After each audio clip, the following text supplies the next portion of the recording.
నమస్కారం city news కి స్వాగతం. ముందుగా ముఖ్యాంశాలు.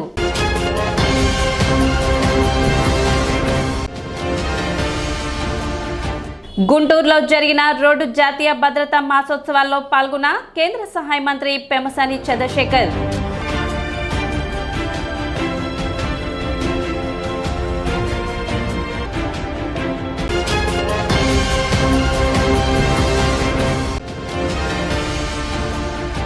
ఏపీలో జరగనున్న ఎమ్మెల్సీ ఎన్నికలకు బుధవారం షెడ్యూల్ విడుదల చేసిన కేంద్ర ఎన్నికల సంఘం.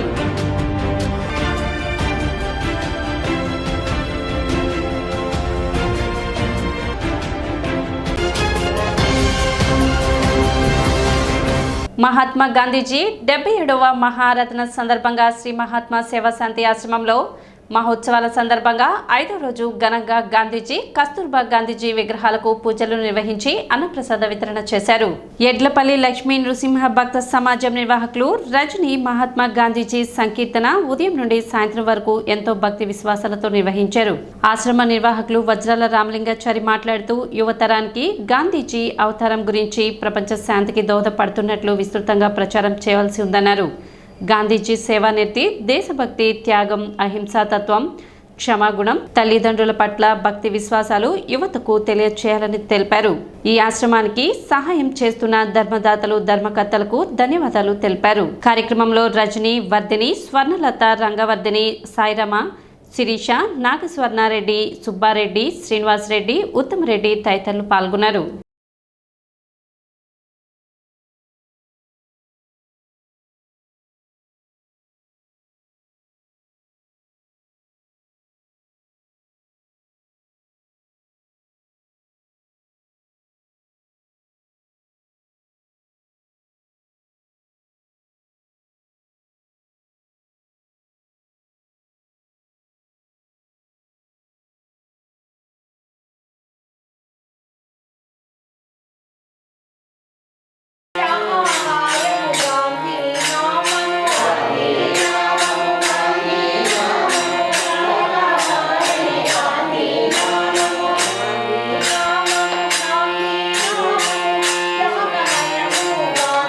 సౌత్ ఆఫ్రికాలో ఆయన రైలు నుంచి పడేసినప్పుడు మానవుల్లో ఏంటి ఇంత వ్యత్యాసము, తెల్లవాళ్ళేంటి నల్లవాళ్ళేంటి అందరూ సమానం కాదా అని అక్కడ మొదలుకొని భారతదేశంలో జరుగుతున్న బ్రిటిష్ వారిని శాంతియుతంగా వాళ్ళంతటా వాళ్ళు వెళ్ళడానికి సిద్ధమై వెళ్ళారు.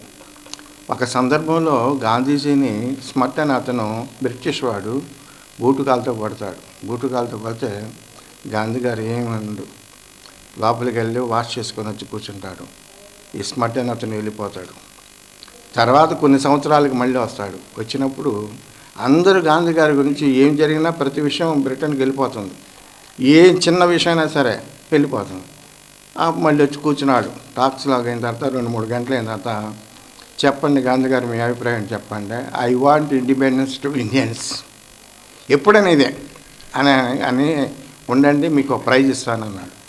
ఏంటి ఆ ప్రైజ్ అంటే ఓపెన్ చేస్తే బూటు ఏంటి అని అన్నాడు. మీరు నాకు పరీక్ష పెట్టారు, బూటు కాలుతో తన్నారు, నాలో ఎంత సహనం ఉంది అనేది నేను తెలుసుకున్నాను, నాకు సహనం ఉందని తెలుసుకున్నాను, మీరు నాకు గురువు లాంటి వాళ్ళు, అందుకని ఈ ప్రజెంటేషను అంటాడు. మీ ఒపీనియన్ చెప్పండి, ఇంత జరుగుతుంది, గొడవలు జరుగుతున్నాయి అంటే, నాకేం లేదు, నాకు భారతీయులకి స్వాతంత్రం కావాలి, స్వేచ్ఛగా ఉండాలి, అదే నేను కోరేదాన్ని అని అంటూ మాట సందర్భం అడుగుతాడు. నేను ఇచ్చిన ప్రజెంటేషన్ ఉంచారా పారేశారని అంటే, ప్రార్థనా మందిరంలో పెట్టుకున్నానంటాడు. అంత శాంతి విప్లవం తీసుకొచ్చాడు. భావితరాలకు చరిత్రను దృశ్య రూపంలో అందించాలని దర్శకుడు రత్నాకర్ అన్నారు. 5 ఏళ్లు శ్రమించి తెనాలిలో జరిగిన స్వాతంత్ర ఉద్యమాన్ని పరిశోధన చేసిన ప్రతిఫలమే వీరస్థలి తెనాలి సాధించిన విజయమని రత్నాకర్ అన్నారు. హైదరాబాద్కు చెందిన సుమిత్ మీడియా మోట్ ఫౌండేషన్ సంస్థ ఉత్తమ ఫ్రీడమ్ ఫైట్ డాక్యుమెంటరీ చిత్రంగా వీరస్థలి తెనాలిని ఎంపిక చేసినట్లు రత్నాకర్ తెలిపారు. ఈ సందర్భంగా స్థానిక Satyanarayana talkies road talent express news కార్యాలయంలో ఏర్పాటు చేసిన మీడియా సమావేశంలో వివరాలు వెల్లడించారు. తెనాలి సమీపంలోని కంచర్లపాలెం గ్రామానికి చెందిన స్వతంత్ర సమరయోధులు చుక్కపల్లి రామయ్య జీవిత చరిత్ర ఆధారంగా రూపొందిన వీరస్థలి తెనాలి చిత్రానికి ఇంటర్నేషనల్ ఫిల్మ్ ఫెస్టివల్ తరపున అవార్డు దక్కడంపై చిత్ర యూనిట్ సభ్యులు ఆనందం వ్యక్తం చేశారు. బ్రిటిష్ పాలకులను అంతమొందించాలన్న చుక్కపల్లి రామయ్య చేసిన ప్రయత్నం విఫలం కావడంతో అప్పటి బ్రిటిష్ ప్రభుత్వం రామయ్యపై మరణదండన విధించారు. విషయం తెలుసుకున్న ప్రముఖ న్యాయవాది టంగుటూరి ప్రకాశం పంతులు తెనాలి చేరుకుని రామయ్యపై విధించిన ఉరి శిక్ష కేసును వాదించి జీవిత ఖైదుగా మలిచారు. ఈ నేపథ్యంలో జరిగిన చుక్కపల్లి రామయ్య యథార్థ జీవిత చరిత్రను 5 ఏళ్లు రీసెర్చ్ చేసి దృశ్య కావ్యంగా మలిచినట్లు రత్నాకర్ వివరించారు. తెనాలి చరిత్రను వీరస్థలి తెనాలిగా మలిచి ప్రజామన్ననలు పొందామన్నారు. సహజత్వం, 1920 నాటి గ్రామీణ వాతావరణం, నాటి ప్రజా ఉద్యమాలను, సంస్కృతి సంప్రదాయాలు, గ్రామీణ క్రీడలను అద్భుతంగా చిత్రీకరించిన ఫలితంగా ఉత్తమ ఫ్రీడమ్ ఫైట్ డాక్యుమెంటరీ చిత్రంగా వీరస్థలి తెనాలి ఎంపికైనట్లు తెలిపారు. తన స్వీయ దర్శకత్వంలో జ్ఞానశేఖర్ గల్లా నిర్మాతగా చిత్రాన్ని రూపొందించామని చెప్పారు.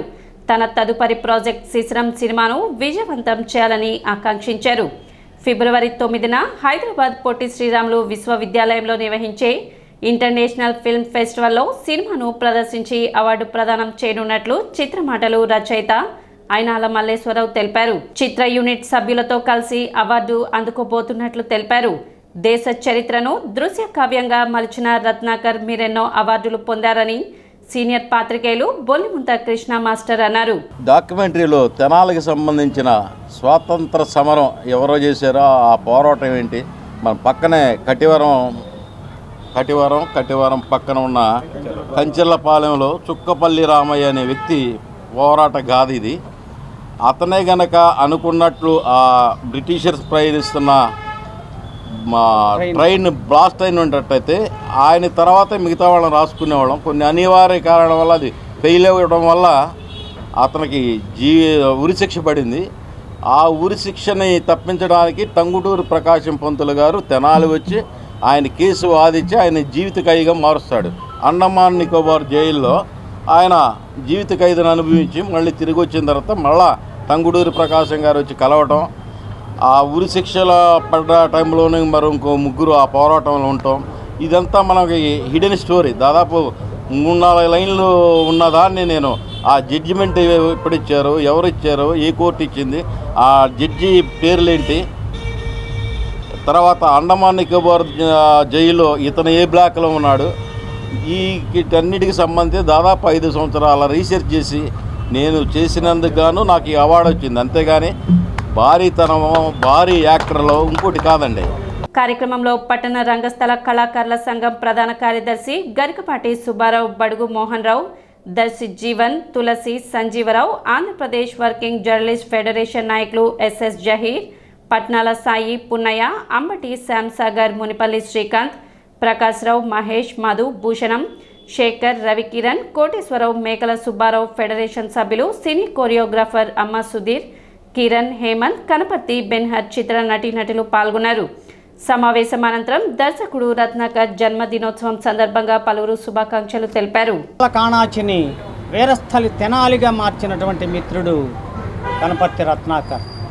కళల కాణాచిని వీరస్థలి తెనాలి అనేటటువంటి ఒక ప్రముఖమైనటువంటి డాక్యుమెంటరీ శీర్షికతోటి 3 సంవత్సరాల క్రితం అద్భుతమైనటువంటి డాక్యుమెంటరీ చిత్రంగా మలిస్తే అది గూగుల్లోనూ సోషల్ మీడియాలోనూ అన్ని చోట్ల కూడా బాగా వైరల్ అయినటువంటి డాక్యుమెంటరీ ఫిలిం. దానికి ఇంటర్నేషనల్ ఫిల్మ్ అవార్డు రావటం అనేటటువంటి చాలా విశేషమైనటువంటిది. బెస్ట్ ఫ్రీడమ్ ఫైట్ అనే పేరుతోటి ఫిల్మ్ అవార్డుని మిత్రుడు రత్నాకర్కి వీరస్థలి తెనాలి తరఫున ఇస్తున్నారు. ఫిబ్రవరి 9వ తేదీన పొట్టి శ్రీరాములు తెలుగు విశ్వవిద్యాలయంలో దాన్ని తీసుకోవడానికి వెళ్తున్నారు. అంతర్జాతీయ చిత్రం వీరస్థలి తెనాలిని అంత మనోహరంగా ప్రజల్లో హృదయాల్లో నాటుకునే విధంగా చిత్రీకరించిన రత్నాకర్కి అభినందనలు. అందులో యాక్ట్ చేసిన వాళ్ళందరికీ కూడా ఆశీస్సులు తెలియజేస్తున్నాం. ఈ చిత్రం భవిష్యత్తులో కూడా అన్ని రంగాల్లో కూడా ముఖ్యంగా ఉంటుంది. ఇది ఇంతవరకు ఎవరు ఎంత పెద్ద ఆర్టిస్టులు తీసినప్పటికీ కూడా వీరస్థలి తెనాలిగా ఎవరికి ఆలోచన రాలేదు. ఆ ఆలోచన కలిగిన తర్వాత ఆ చిత్రాన్ని తీసినందుకు కనపర్తి రత్నాకర్ని దానిలో బృందంలో యాక్ట్ చేసినటువంటి అందరినీ కూడా ఆశీర్వదిస్తున్నాం. బుధవారం ఎమ్మెల్సీ ఎన్నికల కింద ఎన్నికల సంఘం షెడ్యూల్ విడుదల చేసింది. ఫిబ్రవరి 3న నోటిఫికేషన్ విడుదల కానుంది. అదే నెల 27న పోలింగ్ నిర్వహించి మార్చి 3న ఓట్ల లెక్కింపు చేపట్టనున్నారు. ఏపీలో ఉమ్మడి గోదావరి, కృష్ణా, గుంటూరు పట్టభద్రుల నియోజకవర్గాలకు ఎన్నికలు నిర్వహించనున్నారు. శ్రీకాకుళం, విజయనగరం, విశాఖపట్నం ఉపాధ్యాయ స్థానానికి పోలింగ్ జరగనుంది. గుంటూరు జిల్లా రవాణా శాఖ ఆధ్వర్యంలో జరిగిన జాతీయ రహదారి భద్రతా మాసోత్సవాలు కార్యక్రమంలో కేంద్ర సహాయ మంత్రి డాక్టర్ పెమ్మసాని చంద్రశేఖర్ పాల్గొన్నారు. రోడ్డు భద్రత అవగాహన కార్యక్రమంలో భాగంగా తోటి ప్రజా ప్రతినిధులతో కలిసి పెమ్మసాని అవగాహన ర్యాలీలో పాల్గొన్నారు. కలెక్టరేట్ నుంచి ప్రారంభమైన ఈ ర్యాలీ రమేష్ హాస్పిటల్ వరకు సుమారు 4 కిలోమీటర్ల మేర జరిగింది. ఈ ర్యాలీలో ప్రతిపాడు ఎమ్మెల్యే బూర్ల రామాంజనేయులు బైక్ నడపగా పెమ్మసాని ఎమ్మెల్యే ర్యాలీలో పాల్గొన్నారు. ఈ సందర్భంగా పెమ్మసాని మాట్లాడుతూ, మీరు పాటించే రెడ్ సిగ్నల్ మీ కుటుంబానికి గ్రీన్ సిగ్నల్, చేతిలో ఉండే డ్రైవింగ్ చక్రం మీ జీవితాన్ని కాపాడే ఒక సుదర్శన చక్రం అని అన్నారు. హెల్మెట్ వల్ల హెయిర్ లాస్ అవ్వదని, అది ఒక అపోహ మాత్రమేనని, చిన్న సైజ్ హెల్మెట్ను ఎక్కువసేపు పెట్టుకుని లోపల డస్ట్ను క్లీన్ చేసుకోకుండా ఉంటే హెయిర్ లాస్ అవుతుందని తెలిపారు. హెల్మెట్ వల్ల చాలా ఉపయోగాలు ఉన్నాయన్నారు. 400 యాక్సిడెంట్స్ జరిగితే 200కి పైగా చనిపోతున్నారు. సీట్ బెల్ట్ పెట్టుకుంటే 90% ప్రమాదాలు తగ్గుతాయని తెలిపారు. రేస్లో వెళ్ళి మీరు మిగిల్చే టైం కంటే మీ ప్రాణానికి విలువ ఎక్కువ అని, ఒక్కసారి యాక్సిడెంట్ అయితే తక్కువలో తక్కువ 3 నెలలు బెడ్ మీద ఉండాలి. ఒక ఆయుధం వాడేటప్పుడు ఎంత జాగ్రత్తగా ఉంటామో మీ వాహనాన్ని వాడేటప్పుడు కూడా అంతే జాగ్రత్తగా ఉండాలని కోరారు. ఈ కార్యక్రమానికి ఎమ్మెల్యేలు Galla Madhavi, Mohammed Nazeer Ahmed, Tenali Shravan Kumar, Burla Ramanjaneyulu, LIDCAP chairman Pilli Manikyalarao, AP technology service chairman Manava Mohan Krishna, AP industries and development corporation chairman Degala Prabhakar, collector S Nagalakshmi, superintendent of police S Satish Kumar, GMC commissioner Puli Srinivasulu తదితరులు పాల్గొన్నారు. సో మీరు పాటించే రెడ్ సిగ్నల్ మీ కుటుంబానికి ఆనందాన్ని ఇచ్చే గ్రీన్ సిగ్నల్, మీ జీవితంలో మిమ్మల్ని ఉన్నత శిఖరాలకు తీసుకువెళ్ళేటువంటి ఒక కిరీటం, మీ చేతిలో ఉండేటువంటి డ్రైవింగ్ చక్రం ఒక సుదర్శన చక్రం. అసలు హెల్మెట్ ఎందుకు పెట్టుకోరో నాకు తెలుసు రీజన్. నంబర్ 1, హెయిర్ ఊడిపోతుందని. హెల్మెట్ వల్ల హెయిర్ లాస్ అవ్వదు. ఎందుకు హెయిర్ లాస్ అవుతుందంటే, టైట్ హెల్మెట్ ఎక్కువ రోజులు ఎక్కువసేపు పెట్టుకొని దాన్ని క్లీన్ చేసుకోకుండా ఉంటే హెయిర్ ఫాలికల్స్ అన్ని బ్లాక్ అయ్యి అక్కడ కొంత స్వెట్ పేరుకొని మీకు హెయిర్ లాస్ అయ్యే అవకాశం ఉంటుంది. దీనికి సొల్యూషన్ ఏంటంటే కరెక్ట్ సైజ్ హెల్మెట్ తీసుకోవటం. రెండోది, హెయిర్ని ప్రొటెక్ట్ చేసుకోవడానికి ఏదన్నా హెయిర్ లైనింగ్ ఏదన్నా పెట్టుకోండి. మూడోది, మీరు ఎక్కువసేపు పెట్టుకోరు, ఎందుకంటే మహా అయితే 10 మినిట్స్ వెళ్ళేటప్పుడు 10 మినిట్స్ వచ్చేటప్పుడే పెట్టుకుంటారు. మీకంతా బ్లడ్ సప్లై తగ్గే విధంగా, గాలి రాని విధంగా హెల్మెట్ ఉండదు, ఎందుకంటే అంతసేపు పెట్టుకోరు కాబట్టి. మూడోది, ఎయిర్ ఫ్లో ఉండేది హెల్మెట్స్ కొనుక్కోండి. ఎయిర్ వెళ్తుంది, ఎయిర్ వెళ్ళినప్పుడు మీకు ఆ ప్రాబ్లం ఉండదు. తర్వాత 4వది, రెగ్యులర్గా హెడ్ బాత్ చేయటం. తర్వాత హెల్మెట్ని క్లీన్గా ఉంచుకోవటం. ఇవి కనుక ఉంచుకుంటే మీకు హెయిర్ లాస్ అవ్వదు. ఒకటి, మీరు డార్క్ కవరు, మంచి కలర్ ఉంటారు, ఎండ డైరెక్ట్గా ఉండదు. రెండోది, దుమ్ము ధూళి అంతా కూడా మీ ముక్కుల్లోకి వెళ్ళదు. అవునా? సో ఇవన్నీ హెల్మెట్ అడ్వాంటేజెస్ ఉన్నాయి. ఇవి కాకుండా మీకు తెలుసు ఇక్కడి నుంచి అక్కడికి వెళ్తున్నామని, దారిలో ఉండే కుక్కలకు తెలియదు మీరు కొంచెం దూరమే వెళ్తున్నారని. అవునా? అవి అడ్డం రావచ్చు. ఒక్కోసారి ఇసుక పోస్తారు, పాట్ హోల్స్ ఉంటాయి, నైట్ టైం లైట్స్ ఒక్కోసారి ఉండకపోవచ్చు. ఇవి కాకుండా మీరు కంట్రోల్ కాకుండా, మీరెంత కంట్రోల్గా ఉన్నా ఎదుటి వాళ్ళు కంట్రోల్గా ఉండకపోవచ్చు. ఏ విధి మనల్ని ఎలా వచ్చినా కూడా మనల్ని కంట్రోల్ చేసుకునే బ్యాలెన్స్లో ఉండాలంటే స్పీడ్ కంట్రోల్ కానీ హెల్మెట్ కానీ పెట్టుకుంటే మ్యాక్సిమం మిమ్మల్ని మీరు ప్రొటెక్ట్ చేసుకోగలుగుతారు. తెనాలి మండల పరిధిలో పలు అభివృద్ధి కార్యక్రమాలు చురుగ్గా సాగుతున్నట్లు ఎంపీడీఓ అత్తోట దీప్తి తెలిపారు. ప్రస్తుతం ఎంఎస్ఎం జరుగుతుందని, దీనికి అందరూ సహకరించాలని ఆమె విజ్ఞప్తి చేశారు. సొంత స్థలం కలిగిన వారికి PMAY కింద 2.8 లక్షలు ప్రభుత్వం మంజూరు చేయనున్నదని, దీనికి సంబంధించి దరఖాస్తులను స్వీకరిస్తున్నట్లు ఎంపీడీఓ దీప్తి వెల్లడించారు. తెనాలి మండలానికి సంబంధించి ఇప్పటివరకు 234 దరఖాస్తులు వచ్చినట్లు ఆమె తెలిపారు. మండలంలో కొన్ని డెవలప్మెంట్ యాక్టివిటీస్ జరుగుతూ ఉన్నాయి. MSME సర్వేకి సంబంధించి మీడియం స్మాల్ స్కేల్ ఇండస్ట్రీస్కి సంబంధించి ఒక సర్వే జరుగుతూ ఉంది. ఫంక్షనల్ అసిస్టెంట్స్ అందరూ షాప్స్ దగ్గరకు వెళ్ళి వాళ్ళకి సంబంధించిన డేటా అంతా ఎంటర్ చేస్తారు. సో ప్రజలందరూ కూడా ఎవరికైతే స్మాల్ స్కేల్ ఇండస్ట్రీస్ కానీ చిన్న చిన్న షాప్స్ కానీ ఉన్నాయో వాళ్ళందరూ కూడా సహకరించవలసిందిగా కోరుతూ ఉన్నాము. తర్వాత ఓన్ సైట్స్ ఉన్న బెనిఫిషరీస్ అంటే ఎవరికైతే రూరల్లో ఓన్ సైట్స్ ఉంటాయో, సొంత ఇళ్ల స్థలాలు ఉంటాయో వాళ్ళందరికీ కూడాను PMAY కింద 2.8 లక్షలు గవర్నమెంట్ ఇవ్వబోతా ఉన్నారు. దానికి సంబంధించి అప్లికేషన్స్ ఇప్పుడు మేము కలెక్ట్ చేస్తూ ఉన్నాం. ఇప్పటి వరకు తెనాలి రూరల్కి సంబంధించి 234 అప్లికేషన్స్ మా దగ్గరకు వచ్చినాయి. అవన్నీ కూడా ఇప్పుడు ఆన్లైన్ చేస్తూ ఉన్నాము. ఇంకా ఎవరైనా కానీ రూరల్కి సంబంధించి తెనాలి రూరల్కి సంబంధించి ఎవరికైనా ఓన్ సైట్స్ కనుక ఉండుంటే వాళ్ళందరూ కూడాను సచివాలయాలకు వెళ్ళి ఇంజనీరింగ్ అసిస్టెంట్స్ ఉంటారు, వాళ్ళకి మీరు అప్లికేషన్స్ ఇచ్చినట్టయితే వాళ్ళు ఇమ్మీడియట్గా ఆన్లైన్లో చేయడం జరుగుతూ ఉంటుంది. దానికి సంబంధించి ఆర్డర్స్ అంటే శాంక్షన్ ఆర్డర్స్ కూడా February 1న పెన్షన్స్తో పాటు ఇచ్చే అవకాశం ఉందని చెప్పేసి గౌరవ సీఎం గారు చెప్పారు. ఫస్ట్ మున్సిపాలిటీస్లో, తర్వాత కార్పొరేషన్స్లో చేసిన తర్వాత రూరల్స్కి ఇస్తామన్నారు. వీలైతే రూరల్స్ కూడా ఇమ్మీడియట్గా ఇచ్చే అవకాశం ఉంది కాబట్టి ఎవరైనా ఓన్ సైట్స్ ఉంటే ఇమ్మీడియట్గా అప్లై చేసుకోవాల్సిందిగా కోరుతా ఉన్నాను. తెనాలి మండలం కొలకలూరు గ్రామ పంచాయతీలో పొలం పిలుస్తుంది మరియు కౌలు రైతులకు రుణ అవగాహన కార్యక్రమం జరిగింది. మండల వ్యవసాయ శాఖ ఆధ్వర్యంలో లీడ్ బ్యాంక్, యూనియన్ బ్యాంక్ సహకారంతో ఈ కార్యక్రమాన్ని నిర్వహించారు. కార్యక్రమానికి మండల వ్యవసాయాధికారి ప్రేమ్ సాగర్ అధ్యక్షత వహించారు. ఈ సందర్భంగా ఏడీఏ ఉషారాణి మాట్లాడుతూ ప్రభుత్వం సూచనల మేరకు కౌలు రైతులకు రుణ సదుపాయం కల్పించడం జరుగుతుందని, కౌలు రైతు కార్డులు కలిగిన ప్రతి ఒక్కరూ ఈ అవకాశాన్ని సద్వినియోగం చేసుకోవాలని ఆమె సూచించారు.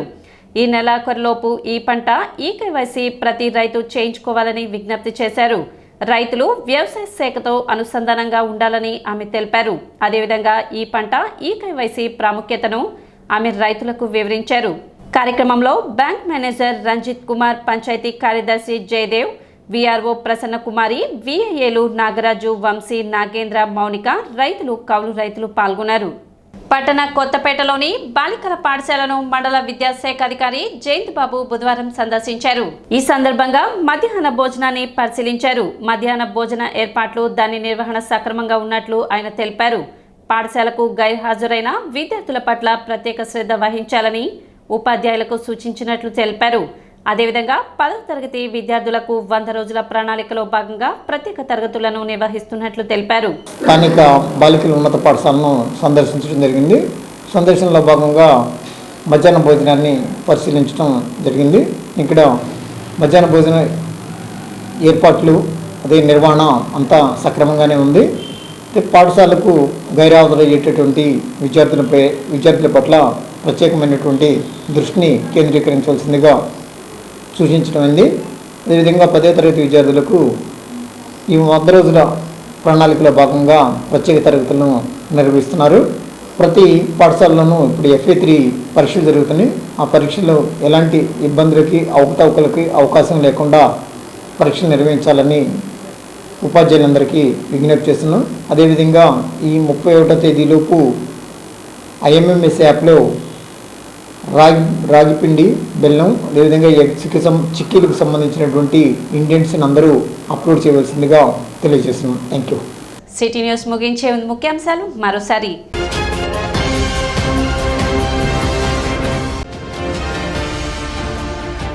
గుంటూరులో జరిగిన రోడ్డు జాతీయ భద్రతా మాసోత్సవాల్లో పాల్గొన్న కేంద్ర సహాయ మంత్రి పెమ్మసాని చంద్రశేఖర్.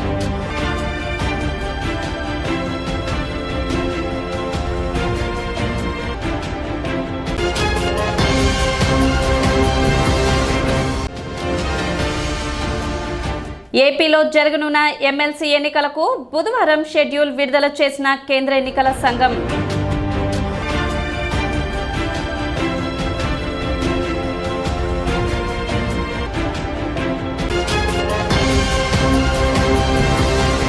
సిటీ న్యూస్ ఇంతటితో సమాప్తం. నమస్కారం.